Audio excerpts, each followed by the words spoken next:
Good morning दोस्तों।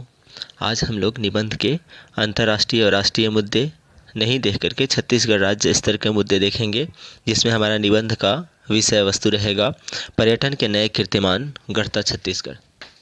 आइए निबंध लिखते हैं। निबंध लिखने से पहले हम लोग कुछ बिंदुओं को ध्यान में देंगे।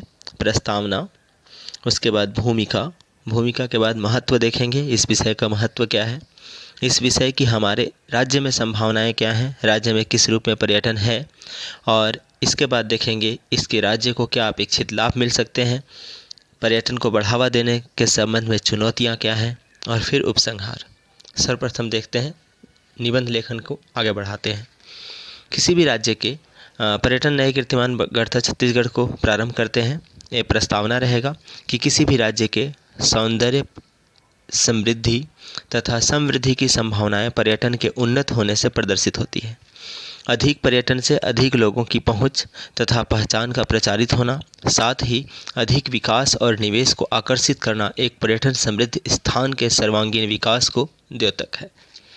इस प्रकार से प्रस्तावना रहेगा। भूमिका क्यों तैयार हुई? तो केंद्रीय पर्यटन विभाग के आंकड़ों के अनुसार 2013 के आंकड़ों के अनुसार छत्तीसगढ़ देश में 10 सर्वाधिक पर्यटन आकर्षित करने वाले राज्यों में आ गया है, जो 2013 में 2.28 करोड़ पर्यटन को अपने क्षेत्र में आकर्षित करने वाला राज्य है। इस प्रकार पर्यटन के क्षेत्र में राज्य ने नए कीर्तिमान बना रखा है। आगे बढ़ते हैं। भारत सरकार पर्यटन विभाग का पर्यटन क्षेत्र में निरंतर कार्य करता हुआ नए नए संभावनाएं तलाश रहा है तथा विभिन्न सफाई कार्यक्रम, एक्वेरियम तथा विज्ञान पार्क आदि का निर्माण कर रहा है। साथ ही पूर्व के पर्यटन संसाधन को भी संरक्षित और विकसित कर रहा है। अब छत्तीसगढ़ के संदर्भ में देखते हैं कि छत्तीसगढ़ पर्यटन संसाधन में अत्यंत धनी राज्य है, क्योंकि इस राज्य में पूर्व से ही प्राकृतिक पर्यटन मौजूद है। साथ ही राज्य सरकार भी अपने कार्यों के द्वारा पर्यटन आकर्षण का बखूबी कार्य किया है। इस प्रकार छत्तीसगढ़ पर्यटन को दो रूपों में देखा जा सकता है।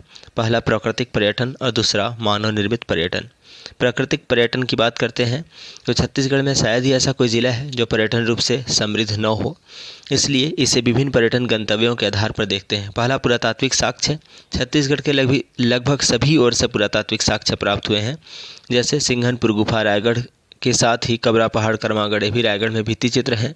सरगुजा का रामगढ़, कोरिया का कोटाडोल, कवर्धा का पचराही, आरंग से प्राप्त प्राचीन साक्ष्य के साथ साथ बस्तर संभाग के दंडक गुफा और कुटुम्बसर गुफा, जो अपने प्राचीनता के साथ विभिन्न इतिहास को अपने गर्भ में दबाए हुए हैं। सिरपुर, आरंग आदि के खुदाई से प्राप्त साक्ष्य भी विशेष उल्लेखनीय और दर्शनीय हैं। वन संसाधन की बात करें तो वन संसाधन के रूप में धनी होने के कारण छत्तीसगढ़ में 3 राष्ट्रीय उद्यान के साथ साथ 11 अभ्यारण्य और 1 biosphere reserve, 3 tiger reserve, tiger project के साथ साथ वन्य जीव पर्यटन उपलब्ध हैं। आप ये भी उल्लेख कर सकते हैं कि हम वन संसाधन में धनी हैं, भारत में तीसरे स्थान पे हैं, और उनका प्रतिशत भी प्रदर्शित कर सकते हैं। सर्वधर्म पर्यटन की ओर देखते हैं तो धार्मिक पर्यटन के लिए हिंदू धर्म के लिए मंदिरों की नगरी आरंग, विभिन्न शिव मंदिर, वैष्णव मंदिर तथा बिन दाढ़ी मूंछ वाले ब्रह्मा की मूर्ति प्राप्त हुई है बलरामपुर के डीपाडी से। तथा मुस्लिम धर्म के लिए विभिन्न मजार, लुथरा शरीफ, बाबा इंसान अली, सैयद अली, मुराद अली की दरगाह उल्लेखनीय है, दर्शनीय है। बौद्ध धर्मावलंबी के लिए सिरपुर तथा जैन धर्म के लिए नगपुरा दुर्ग और गुंजी जांजगीर चांपा विशेष उल्लेखनीय है। इसी प्रकार प्राकृतिक पर्यटन के धनी के रूप में गुफा, जलप्रपात, नदी विहार, डैम, भ्रमण क्षेत्र, आस्था केंद्र के रूप में कुंभ और धार्मिक यात्रा आदि उल्लेखनीय है। अब बगल में ऐसा दिखा सकते हैं कि गुफा, रामगढ़ की गुफा, सिंघनपुर गुफा, दंडक गुफा, कुटुम्बसर गुफा, कैलाश गुफा, कबरा पहाड़, बोथलदा आदि, जैसे रामगढ़, सरगुजा, सिंघनपुर रायगढ़, दंडक गुफा बस्तर संभाग, कुटुम्बसर बस्तर संभाग, कैलाश गुफा जसपुर में भी है, बस्तर में भी है, कबरा पहाड़ और बोतलदा रायगढ़ में है। इसी रूप में आगे आप ये भी दिखा सकते हैं कि जलप्रपात, चित्रकूट जलप्रपात, रानी दरहा जलप्रपात, तीरथगढ़ जलप्रपात, मलाजकुंड जलप्रपात, टाइगर पॉइंट, मछली पॉइंट आदि। आगे इसमें लिखते समय देखते हैं भगवान राम से संबंधित साक्ष्यों आदि की उपलब्धता से भी राज्य आच्छादित है। केशकाल घाटी का दृश्य तथा विभिन्न आदिम जनजीवन और आदिवासी जनजीवन अध्ययन के लिए मानव शास्त्रियों के लिए यह क्षेत्र दर्शनीय है। मैन पार्ट का भी उल्लेख कर सकते हैं, चित्रकूट का भी उल्लेख कर सकते हैं। मैंने मैन पार्ट का उल्लेख किया है। टाइगर पॉइंट, मछली पॉइंट, तिब्बती निवास, बौद्ध विहार, मेहता पॉइंट, उल्टा पानी, दलदली आदि मैन पार्ट में दर्शनीय है। आगे देखते हैं मानव निर्मित पर्यटन। राज्य निर्माण उपरांत प्राकृतिक पर्यटन के बावजूद राज्य में विभिन्न मानव निर्मित पर्यटन बनाए गए तथा विकसित किए गए हैं, जिसके प्रति लोगों का आकर्षण उन्हें छत्तीसगढ़ पर्यटन के लिए खींच लाता है।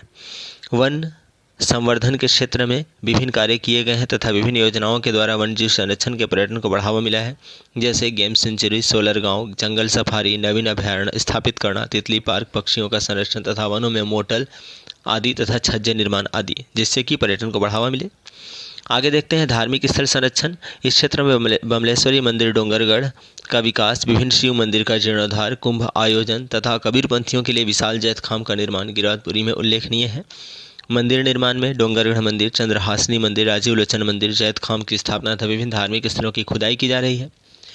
इसी वर्ष का आधुनिक रूप से राम वनगमन पथ की स्थापना की जा रही है, जिसमें हेमनाथ यदु की किताब रामायण में उल्लेखनीय स्थलों का छत्तीसगढ़ में राम वनगमन पथ तैयार करना, जिससे कि पर्यटन मार्ग के रूप में विकसित किया जाए, जो पचमढ़ी कोरिया से प्रारंभ होकर रामगढ़, सरगुजा, शिवरीनारायण, बालौदा बाजार, सिहावा, धमतरी होता हुआ जगदलपुर में समाप्त होकर पूरे छत्तीसगढ़ को अपने राम वनगमन पथ के अंतर्गत लेता है।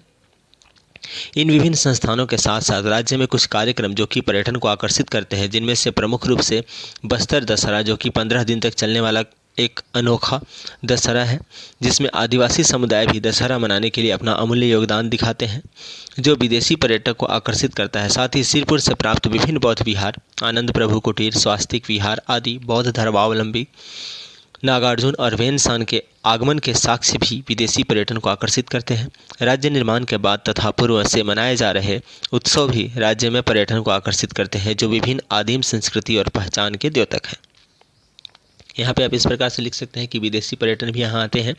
बस्तर दशहरा के संदर्भ में, सिरपुर भ्रमण के संदर्भ में, रामगढ़ की प्राचीन नाट्यशाला तथा पुरातात्विक साक्ष्य देखने के संदर्भ में तथा आदिवासी महोत्सव आदि में शामिल होने आते हैं। छत्तीसगढ़ निर्माण के बाद से भी तथा पूर्व से भी विभिन्न महोत्सव का आयोजन करता है, जैसे रामगढ़ महोत्सव, सिरपुर महोत्सव, राजिम पुनी मेला, राजिम कुंभ, मड़ई आयोजन, गढ़िया महोत्सव, पंथी महोत्सव, आदिवासी महोत्सव, जिसमें पर्यटन आकर्षित होते हैं। इसके बाद हम लाभ की ओर देखते हैं तो आर्थिक लाभ के साथ साथ साख तथा पहचान के क्षेत्र में भी राज्य लाभान्वित होता है तथा रोजगार और निवेश की अपार संभावनाओं का विकास होता है। तथा इनकी चुनौतियां अगर देखते हैं तो विभिन्न चुनौतियां भी हैं।